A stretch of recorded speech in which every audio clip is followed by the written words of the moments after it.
कहानी की शुरुआत होती है दो लड़कियों से, प्रिया और स्टेफी, जो एक ही कॉलोनी में पड़ोसी हैं और एक ही कंपनी में इंटरव्यू देने गई हैं। प्रिया एक शादीशुदा महिला है जिसकी एक प्यारी सी बेटी और पति है। इंटरव्यू के बाद जैसे ही प्रिया बाहर आती है, उसे अपने पति का कॉल आता है। वो बहुत खुश होकर बताता है कि उसे प्रमोशन मिल गया है। प्रिया भी खुशखबरी देती है, मैंने पहला इंटरव्यू क्लियर कर लिया।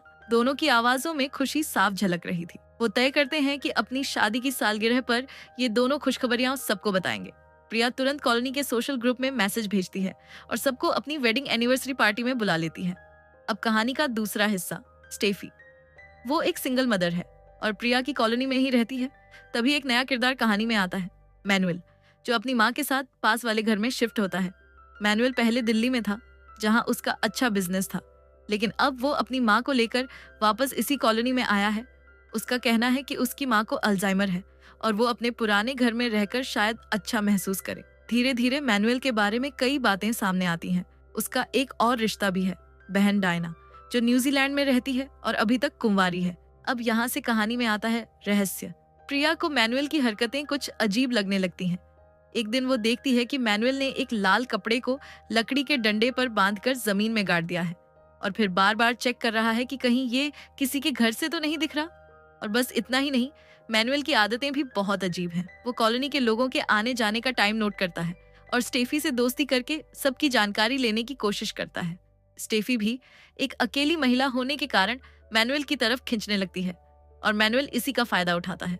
एक दिन प्रिया खिड़की से मैनुअल की माँ को आवाज लगाती है, लेकिन वो बिना कुछ बोले सीधे अंदर चली जाती है, जैसे कुछ छिपा रही हो। इतना ही नहीं, मैनुअल अपने घर के सारे दरवाजे, खिड़कियां और पर्दे बंद रखता है। वो बार बार चेक करता है कि उसके घर के अंदर कोई झांक तो नहीं सकता, मानो कोई गुप्त मिशन चल रहा हो। और फिर आता है सबसे डरावना मोड़। एक दिन मैनुअल के घर में एक बड़ी छिपकली घुसती है और वो क्या करता है, वो उसे पकड़ता है, पकाता है और फिर पूरे कॉलोनी को डिनर पर बुला लेता है। पर जो सबसे अजीब बात थी, मैनुअल खुद उस मीट को नहीं खा रहा था। जब किसी ने पूछा, उसने कहा, मैं व्रत में हूँ। प्रिया सोच में पड़ जाती है, अगर व्रत है तो फिर पार्टी क्यों दी। अगले दिन मैनुअल अपने चाचा से मिलता है और यहाँ से कहानी एकदम रहस्यमयी हो जाती है। चाचा कहते हैं, वो लाल कपड़े वाला डंडा अब किसी को नहीं दिख रहा, अब हमें कोई टेंशन नहीं है। फिर वो कहते हैं, अब बस सही वक्त का इंतजार है, मिशन पूरा करना है। मिशन? कौन सा मिशन? लाल कपड़ा क्यों गाढ़ा गया था, किसको छिपाया जा रहा है, किस बात की तैयारी हो रही है, ये सब सवाल जवाब मांगते हैं और आगे की कहानी इन रहस्यों से पर्दा हटाएगी। अगले दिन मैनुअल स्टीफी से मिलता है। बातचीत में उसे पता चलता है कि 19 तारीख को प्रिया के घर पार्टी है और कॉलोनी के सभी लोग वहीं इकट्ठा होंगे। मैनुअल समझ जाता है कि यही सही समय है अपने प्लान को अंजाम देने का। वो ये बात अपने अंकल और दोस्तों को भी बता देता है। इस खबर के मिलते ही उसके दोस्त कुछ केमिकल्स, एक बड़ा पानी का टैंक और बहुत सारी पॉलीथीन शीट्स खरीदते हैं। आज वही दिन है जब प्रिया की मैरिज एनिवर्सरी है। कॉलोनी के सभी लोग प्रिया के घर जमा हो चुके हैं, लेकिन प्रिया देखती है कि मैनुअल और उसकी माँ पार्टी में नहीं आए हैं। उधर मैनुअल अपने अंकल के साथ मिलकर कुछ गुपचुप योजना बना रहा होता है। वह एक इस्त्री आयरन को चालू करता है और अपनी माँ की साड़ी पर रख देता है। थोड़ी देर में साड़ी में आग लग जाती है और सभी लोग प्रिया के घर से आग की लपटें देखते हैं। सभी लोग पार्टी छोड़कर आग बुझाने मैनुअल के घर की तरफ भागते हैं। मैनुअल जोर जोर से चिल्लाता है कि उसकी माँ अंदर है, जबकि उसे पहले से पता था कि आग लगने वाली है। आग बुझाने के बाद देखा जाता है कि मैनुअल की माँ घर पर नहीं है। मैनुअल पुलिस को बुलाता है और बताता है कि शायद उसकी माँ आग से डरकर कहीं भाग गई है, क्योंकि उसे भूलने की बीमारी है। पुलिस शहर में उसकी माँ की तलाश शुरू करती है और बाद में वह रेलवे स्टेशन पर मिल जाती है। घर वापस आने पर कॉलोनी के लोग मैनुअल की माँ का ध्यान रखने लगते हैं। प्रिया के पति मैनुअल से कहते हैं, तुम एक नर्स क्यों नहीं रखते? मेरे पुराने फोन में एक नर्स का नंबर है, चाहो तो दे सकता हूँ। मैनुअल हाँ कहता है और घर चला जाता है। लेकिन प्रिया इस पूरे मामले को लेकर उलझन में होती है। उसे समझ नहीं आता कि जब घर में आग लगी थी तब मैनुअल बिना कुछ देखे कैसे चिल्ला रहा था कि माँ अंदर है। उसने कहा था कि उसकी माँ भूलने की बीमारी की मरीज है, लेकिन प्रिया रोज रात को उसे दवा लेते हुए, लाइट बंद करते हुए और मोटर का स्विच बंद करते हुए देखती थी, जो एक भूलने वाला मरीज कर ही नहीं सकता। अगले दिन मैनुअल अपने दोस्त जॉन से मिलता है, जो पेशे से न्यूरोसर्जन है। जॉन उसे नींद की गोलियां देता है और बताता है कि अगर इन गोलियों को पानी में मिलाकर दिया जाए तो इंसान 20 मिनट के अंदर सो जाएगा। उस रात मैनुअल स्टीफी को कॉल करता है और कहता है कि उसे दिल्ली जाना है। क्या वो उसकी माँ के साथ रात भर रह सकती है? स्टीफी हाँ कहती है। मैनुअल कहता है कि उसने अपनी माँ के लिए आम का जूस बनाया है वही पिला देना और खुद भी पी लेना। असल में मैनुअल ने उस जूस में नींद की गोलियां मिला दी थी। थोड़ी देर बाद जब मैनुअल घर से बाहर चला जाता है, वह स्टीफी को कॉल करता है और पूछता है, क्या माँ ने जूस पी लिया? स्टीफी कहती है कि नहीं, माँ नहीं पी रही हैं। मैनुअल कहता है, तुम उनके सामने पियो, फिर वो भी पी लेंगी। स्टीफी जूस पी लेती है। इन्हीं सब के बीच हम देखते हैं कि मैनुअल का अंकल एक गुप्त रास्ते से उसके घर आता है। जैसे ही वह अंदर जाने वाला होता है, वह देखता है कि प्रिया मैनुअल के घर के अंदर जा रही है। वो तुरंत मैनुअल को फोन करता है। मैनुअल घबरा जाता है क्योंकि उसे पता होता है कि कुछ ही देर में स्टीफी बेहोश हो जाएगी और उन्हें उस समय के अंदर ही अपना काम पूरा करना था। मैनुअल अपने अंकल को सख्त मना कर देता है कि जब तक प्रिया घर के अंदर है, वो अंदर न जाए। अब मैनुअल को कोई तरकीब लगानी थी जिससे प्रिया को उसके घर से बाहर निकाला जा सके। वो प्रिया के पति को कॉल करता है और कहता है, आपने जो नर्स का नंबर बताया था वो दे दीजिए। चूंकि प्रिया के पति पहले ही कह चुके थे कि वो नंबर पुराने फोन में है, तो वो प्रिया को कॉल करते हैं और कहते हैं, मैनुअल को वो नर्स का नंबर दे दो। ये सब मैनुअल की एक चाल थी जिससे प्रिया उसके घर से जल्दी निकल जाए। प्रिया जैसे ही अपने घर पहुंचती है और नंबर भेजती है, सीन कट होता है और दिखाया जाता है कि स्टीफी अब गहरी नींद में सो चुकी है। तभी कुछ अजीब होता है। मैनुअल की माँ एक बार फिर से घर से गायब हो जाती है, लेकिन इस बार वो खुद से नहीं भागती, बल्कि मैनुअल का अंकल उन्हें बाइक की पिछली सीट पर कहीं ले जा रहा होता है। थोड़ी देर में स्टीफी को होश आता है। उसे जब सब समझ आता है तो वो घबरा जाती है और मैनुअल को फोन करती है। मैनुअल फिर से पुलिस को कॉल करता है और माँ की गुमशुदगी की रिपोर्ट दर्ज करवा देता है। कॉलोनी में खबर फैल जाती है कि मैनुअल की माँ फिर से गायब हो गई है। ये सुनकर प्रिया की एक पड़ोसी महिला कहती है, अगर तुम कल थोड़ी देर और उसके घर रुकी होती तो शायद उसकी माँ आज गायब नहीं होती। ये बात सुनकर प्रिया को एक झटका लगता है। वो सोचती है, अगर मैनुअल ने मुझसे नर्स का नंबर नहीं मांगा होता तो मैं वापस घर नहीं आती। मतलब उसने मुझे जानबूझकर घर से बाहर भेजा। शक अब यकीन में बदलने लगता है। अब प्रिया पक्का करने के लिए उस नर्स को कॉल करती है और पूछती है, क्या मैनुअल नाम के किसी लड़के ने आपको हाल ही में कॉल किया है? नर्स कहती है, नहीं, किसी ने भी मुझसे संपर्क नहीं किया। अब प्रिया को यकीन हो जाता है कि मैनुअल ने झूठ बोला था। प्रिया सोचती है, अगर मैनुअल मेरे पास होता तो मुझे देखकर खुद मना करता, लेकिन वो तो कहीं दूर था, इसलिए उसने किसी और को बुलवाकर मुझे बाहर निकलवाया। मतलब इसमें मैनुअल के अलावा कोई और भी शामिल है। सीन कट होता है और हम देखते हैं कि एक लड़की जिसका नाम डायना है मैनुअल के घर में मौजूद है। वो मैनुअल की बहन है जो अभी अभी न्यूजीलैंड से आई है क्योंकि उसे अपनी माँ की तबीयत के बारे में खबर मिली थी। डायना जैसे ही घर से बाहर निकलती है, प्रिया उससे मिलती है और उसका मोबाइल नंबर ले लेती है। अगले दिन प्रिया चौंक जाती है जब वह देखती है कि डायना वापस लौट रही है, जबकि उसकी माँ अब भी लापता है और वह अपनी माँ से मिली भी नहीं थी। उसी रात प्रिया की नींद खुल जाती है। वह खिड़की के पास जाती है और सामने मैनुअल के घर की तरफ देखती है। तभी वह देखती है कि मैनुअल की माँ खिड़की पर खड़ी है, उसकी तरफ अजीब नजरों से देख रही है। प्रिया डर जाती है और उसकी आंखें झपक जाती हैं। उसी समय उसका पति भी वहां आ जाता है, लेकिन जब तक वह कुछ देख पाता, मैनुअल की माँ वहां से गायब हो चुकी होती है। प्रिया को पूरा यकीन था कि उसने मैनुअल की माँ को अपनी आंखों से देखा था। सुबह होते ही उसने अपने पति से कहा कि मैनुअल से पूछो क्या उसकी माँ मिल गई। मैनुअल ने साफ कहा कि उसकी माँ अब भी लापता है। अब यह बात प्रिया के दिल में गहरे शक को जन्म देती है। वह तय कर लेती है कि अब और नहीं, उसे मैनुअल पर नजर रखनी ही होगी। रात को जब मैनुअल अपनी कार लेकर घर से निकलता है तो प्रिया नीचे उतरती है। पहले वो अपने पति और बेटी को खाना खिलाती है और फिर अपने दोस्तों को कॉन्फ्रेंस कॉल पर ले लेती है। वह कहती है, जैसे ही मैनुअल वापस आए मुझे तुरंत बताना। इसके बाद प्रिया दीवार के सहारे मैनुअल के घर की ग्रिल पर चढ़कर अंदर झांकने की कोशिश करती है। अब जो सीन दिखता है वो चौंकाने वाला होता है। मैनुअल का दोस्त एक केमिकल प्रोटेक्टिव सूट पहनकर बाथरूम में पॉलीथिन की चादरें बिछा रहा होता है। पास में कुछ केमिकल्स भी रखे होते हैं। वहीं मैनुअल का दोस्त जॉन जैसे ही देखता है कि कोई झांक रहा है, वो डर जाता है। लेकिन असली ट्विस्ट अब सामने आता है। मैनुअल के घर में शैडो मिरर्स लगे होते हैं, यानी जो प्रिया देख रही थी असल में वो सब कुछ नहीं था।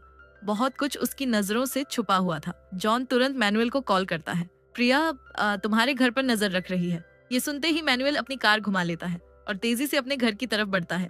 उधर कॉन्फ्रेंस कॉल पर प्रिया के दोस्त उसे अलर्ट करते हैं, मैनुअल वापस आ रहा है। प्रिया जैसे ही नीचे उतरती है, मैनुअल तेजी से आता है और उसे रास्ते में रोक लेता है। वो गुस्से में पूछता है, तुम यहाँ क्या कर रही हो? प्रिया शांत स्वर में कहती है, मैं तो बस तुम्हारी माँ को देखने आई थी। कल रात मैंने उन्हें तुम्हारे घर में देखा था और ये मेरी कोई भूल नहीं थी। मैनुअल गुस्से में कहता है, सभी जानते हैं कि मेरी माँ गायब है, तुम्हें कैसे नहीं पता? घर जाओ प्रिया, किसी के घर की जासूसी करना ठीक नहीं है। इतना कहकर मैनुअल अपने घर की ओर बढ़ता है। जैसे ही वो अंदर पहुंचता है, उसकी नजर एक पाइप पर जाती है जिसमें से खून रिस रहा होता है। वो तुरंत अपनी मोबाइल निकालकर उस पाइप की फोटो लेता है और गुस्से में जॉन के पास जाता है। वो चीख कर कहता है, देखो, ये तुम्हारा आइडिया था ना, अब ये सब सबूत छोड़ रहा है। अब जो करना है जल्दी करो, इस काम को खत्म करो। अब कैमरा घूमता है और हमें बाथरूम का सीन दिखाया जाता है। वहां पानी की टंकी में बहुत सारा खून जमा होता है जिसे जॉन निकाल रहा होता है। दृश्य बेहद डरावना हो जाता है। साफ जाहिर होता है कि वहां कुछ बहुत गलत हो रहा है। अगले दिन प्रिया अपने दोस्तों से बात कर रही होती है। वो कहती है, कल ध्यान दिया, मैनुअल मेरी तरफ दौड़ा, घर की तरफ नहीं। अगर वो घर में अकेला होता तो पहले अपनी जगह संभालता। इसका मतलब ये हुआ कि उसे पहले से पता था कि मैं वहां हूं, यानी घर के अंदर कोई और था जिसने उसे मेरी खबर दी। अब शक पक्का हो गया था। मैनुअल के घर में कोई तीसरा चेहरा भी था। अब प्रिया की बेचैनी बढ़ चुकी थी। उसे हर हाल में पता करना था कि मैनुअल की माँ आखिर उस दिन घर से कैसे भागी थी।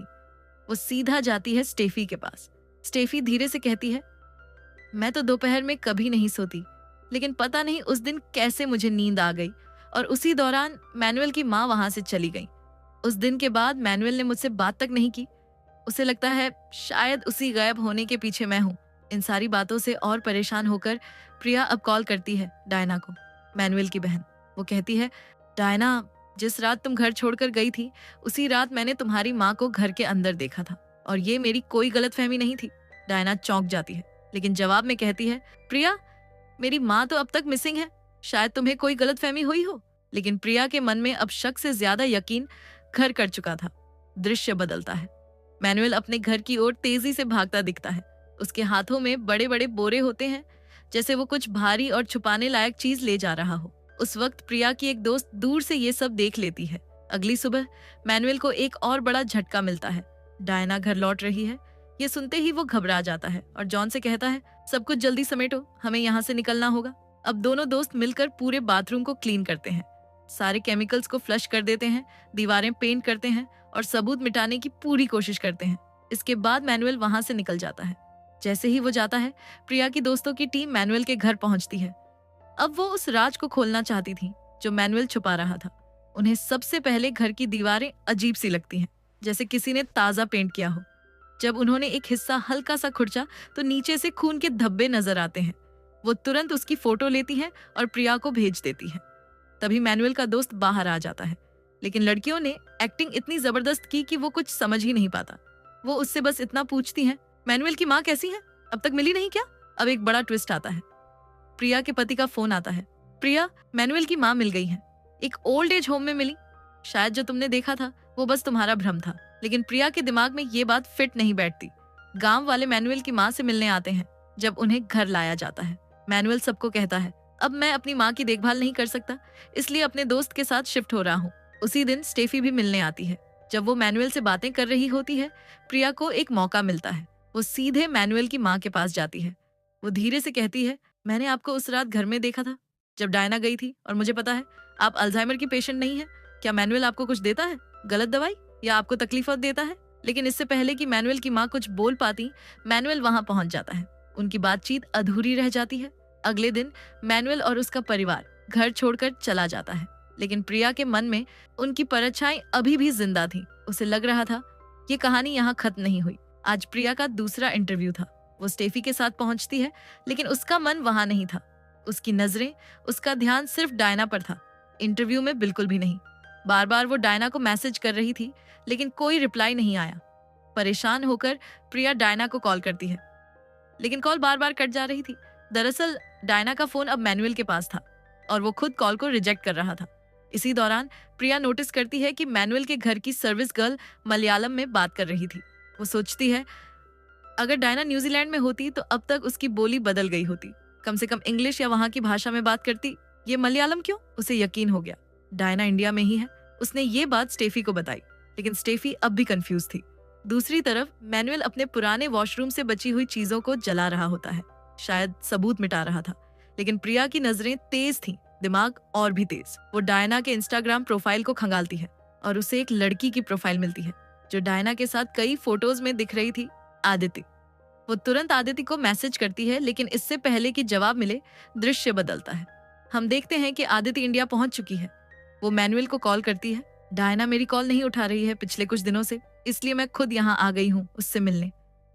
मैनुअल पहले कहता है ठीक है, मैं लेने आता हूँ, लेकिन कुछ देर बाद बहाना बनाकर कहता है मैं नहीं आ सकता, तुम खुद टैक्सी ले लो। फिर अचानक वो उसे दोबारा कॉल करता है और किसी अनजान जगह से उसे खुद पिक कर लेता है। अब वो दोनों जा रहे थे मैनुअल की बेकरी, जहां मैनुअल कहता है कि डायना वहीं है। इसी बीच मैनुअल को अपने चाचा का फोन आता है। वो गाड़ी से बाहर निकलकर बात करने चला जाता है। उसी दौरान प्रिया आदित्य को फिर से टेक्स्ट करती है, क्या डायना न्यूजीलैंड पहुंची? आदित्य रिप्लाई करती है, नहीं, मैं भी इंडिया में ही हूँ, उसी से मिलने आई हूँ। प्रिया बताती है, मैं मैनुअल की पड़ोसी हूँ, मैंने देखा था कि डायना एयरपोर्ट जा रही थी। आदित्य कहती है, हाँ, वो एयरपोर्ट गई थी, लेकिन फिर अचानक उसे अपनी माँ के मिलने की खबर मिली और वो फ्लाइट नहीं लेकर वापस घर लौट आई। वो बार बार कह रही थी कि अपनी माँ से मिलना है। अब प्रिया पूरी तरह कंफ्यूज थी। वो जानती थी कि डायना की माँ उसी रात मैनुअल के घर में थी, तो क्या ये पूरा खेल मैनुअल का रचा हुआ था? इसी उलझन में उसे एक और झटका लगता है। लैब से फोन आता है। जिस जगह से उसने दीवार के नीचे पाइप के पास सैंपल लिया था, वहां से ह्यूमन ब्लड मिला है। प्रिया के हाथ कांपने लगते हैं।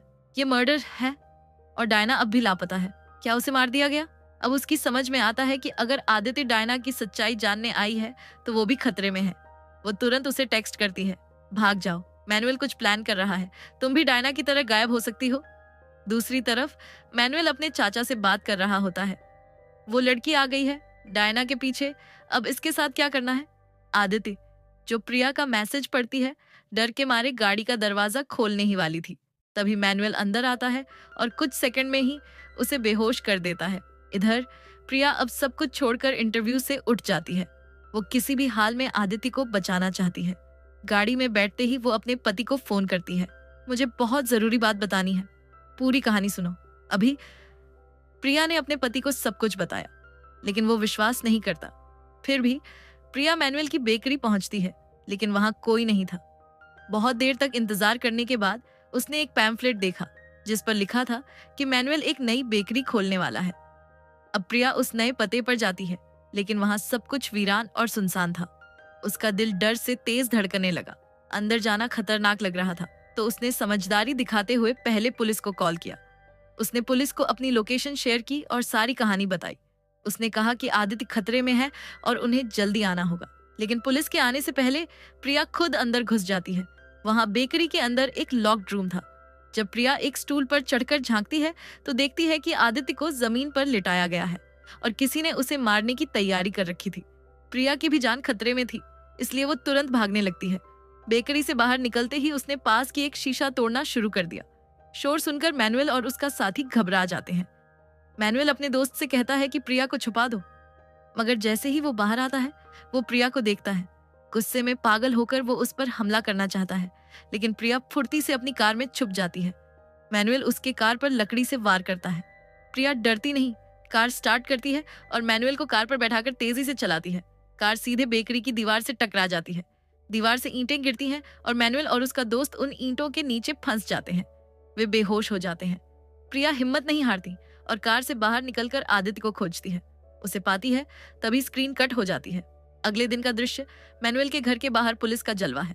पुलिस मैनुअल और उसके परिवार के सभी सदस्यों को गिरफ्तार कर रही है, जिसमें जॉन भी शामिल है। और फिर एक बड़ा शॉकिंग ट्विस्ट सामने आता है।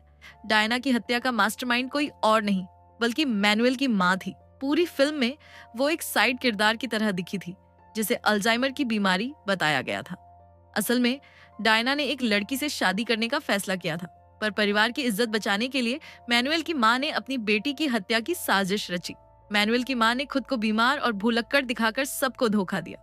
मैनुअल ने डायना को अपने घर बुलाने के लिए माँ की गायब होने की कहानी बनाई। फिर डायना की हत्या कर दी गई।